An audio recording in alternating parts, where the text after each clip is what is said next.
পুত্ৰই EMIত ক্ৰয় কৰিছিল এখন এল্টো বাহন। বাহনখন চলায়েই পিতৃ-মাতৃক পোহপাল দিছিল পুত্ৰ চম্পকে। 17 এপ্ৰিলত ভাড়ালৈ গুৱাহাটীলৈ ৰাওনা হৈছিল পুত্ৰ। কিন্তু নিয়তিৰ পৰিহাস। ভাড়ালৈ যোৱা চম্পক হাস্পতালৰ বিছনাহে পালে।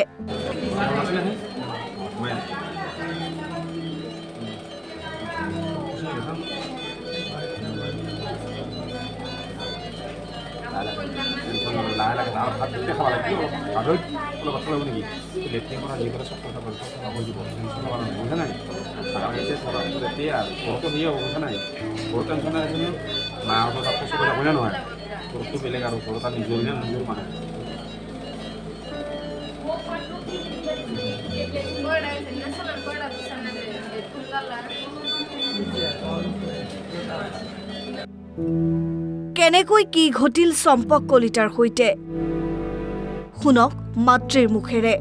আমাৰ গাঁও হৈছে ফুটেপাবৰী। ঘটনাটো সেই ল'ৰাটোৱে গাড়ী লৈ ভাড়াত গৈছিল, গাড়ী এখন লৈ ভাড়াৰ।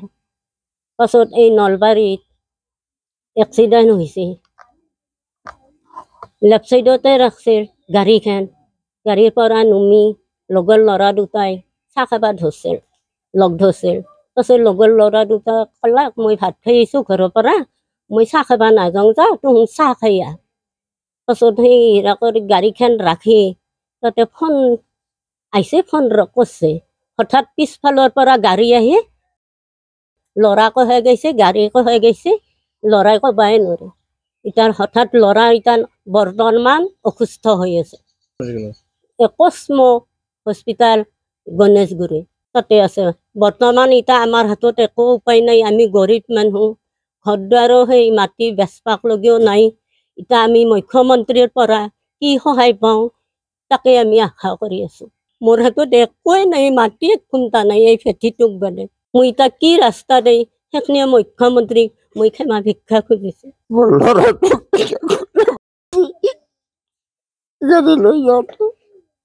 মুখ্যমন্ত্ৰী কিবা বানাব নেকি? মুখ্যমন্ত্ৰী কিবা সহায় দিলে ভাল আছিল। এতিয়া এই কসমো হস্পিটেলত আছে। এতিয়া আমাৰ মাটি একো নাই বিক্ৰী কৰিব, কি আমি চাম। অতি দৰিদ্ৰ পৰিয়ালটোৱে মুখ্যমন্ত্ৰী তথা ৰাজ্যৰ পৰা বিচাৰিছে সহায়। কোনোৱে সহায় কৰিলে মাতৃ গিৰিজা কলিতাৰ অসম গ্ৰামীণ বিকাশ বেংকৰ এইটো একাউণ্ট যোগে আগবঢ়াব পাৰে সহায়।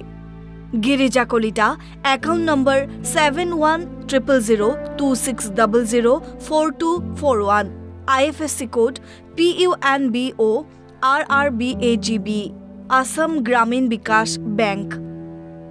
বাক্সাৰ পৰা সুৱৰ্ণ পাঠক, অসম লাইভ 24।